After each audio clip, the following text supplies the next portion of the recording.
the audience, and then we'll wrap up.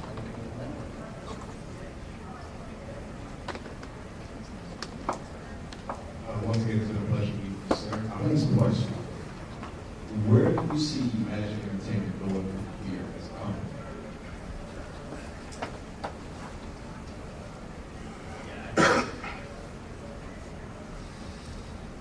It's probably going to come a day where I have to go for a day job.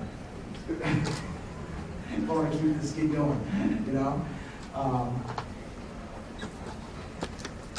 I think there continue to be opportunities in the marketplace. I think there are underserved markets. And that's what we're always striving for, is to find underserved markets, folks where people are not perhaps realizing the quality movie-going experience, the quality entertainment experience that might be able to live in the marketplace.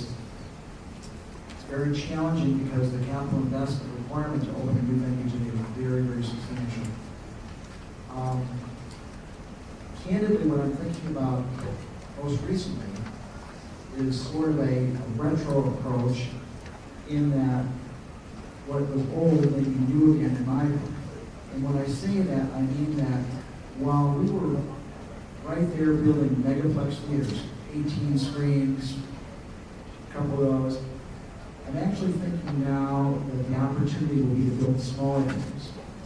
And I think that there are several reasons to do smaller venues. Number one, less risk because you have less capital deployed in that particular location. Number two, now the studios are announcing video release dates at the time the film is coming out. And so there's no such thing as a film having legs in it. So essentially, once a film's been out 2-3 weeks, it's over. And so I don't see the need to have 18 screens in locations when I really want to do neighborhood theaters.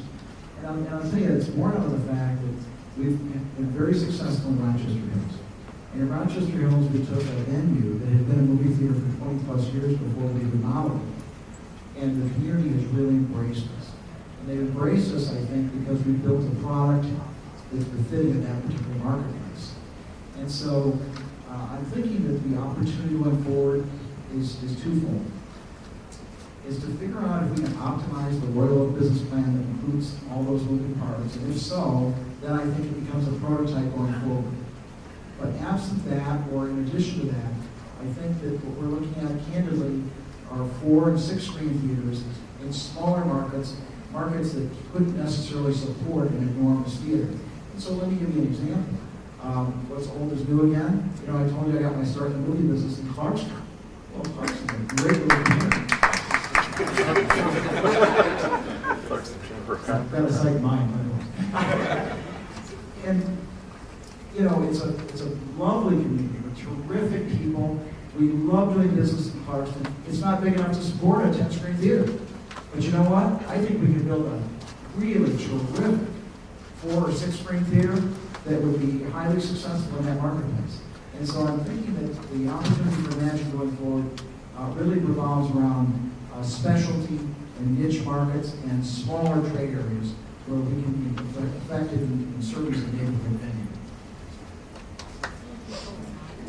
I'm just going to close with this question. And then we're going to have time, actually, if Paul's willing to stick around and talk to him directly.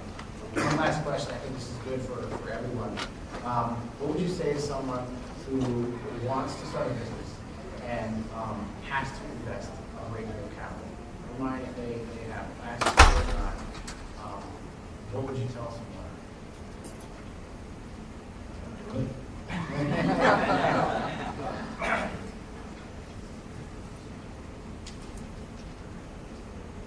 The most important component, of course, is you have to generate a return on that capital if it's in excess of the cost of funds.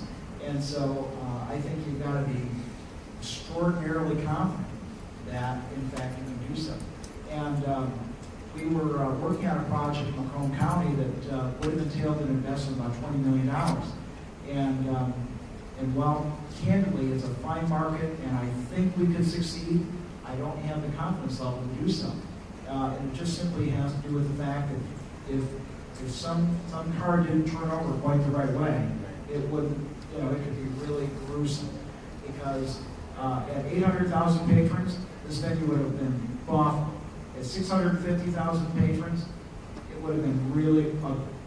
And so, you know, the key in this, in a capital-intensive business, I think, is to ensure that you can achieve the business volumes to break through your break-even and get well beyond it. And so, again, if you look at our business model, we've got an enormous fixed costs in the form of occupancy, fixed payroll, property taxes, utilities, and so looking at any capital-intensive business, I would say you've got to be really comfortable that you can achieve your financial projections, hit the volume goals you anticipate, or else it's a great way to destroy a lot of capital. So would you say that a lot of times people with projections, they have kind of a high outlook, they have a high projection, a mean one, and then the worst case scenario.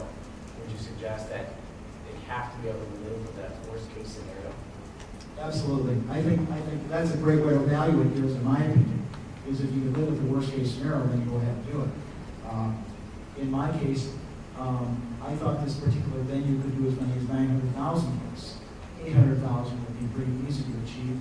But then the more I thought about it, the more I talked to people in that local market area, the more trepidation I developed about if things didn't quite turn as I expected them to turn.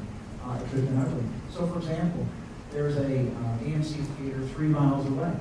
And AMC did very well with their occupancy costs, remodel, and be able to undercut us in price.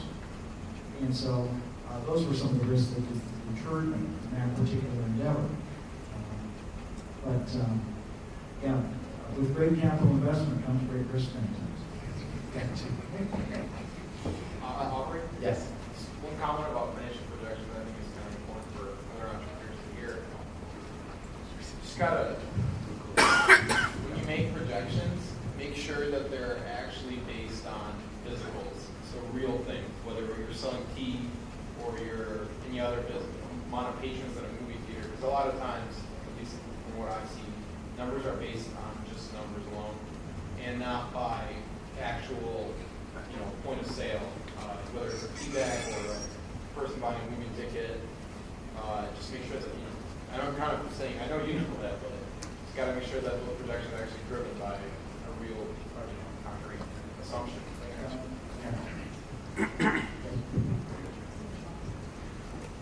Max, I couldn't agree more. It reminds me of a time when I was working as a consultant for a real estate developer, and he was building some condominiums on Lake St. Clair. And so we knew what comparable condominiums were selling for per linear foot. And then Brian said, yeah, but that won't allow me to get the bank loan. And so Brian ended up predicating his forecast on what he needed to achieve in order to induce the bank to make the loan. And you can imagine that that loan didn't work out real well, particularly for the guarantor of that loan. And so, yes, I couldn't agree more that I think that projections have to be predicated upon realism and truly attainable results. That's it for the discussion piece of this evening. Hammer Network.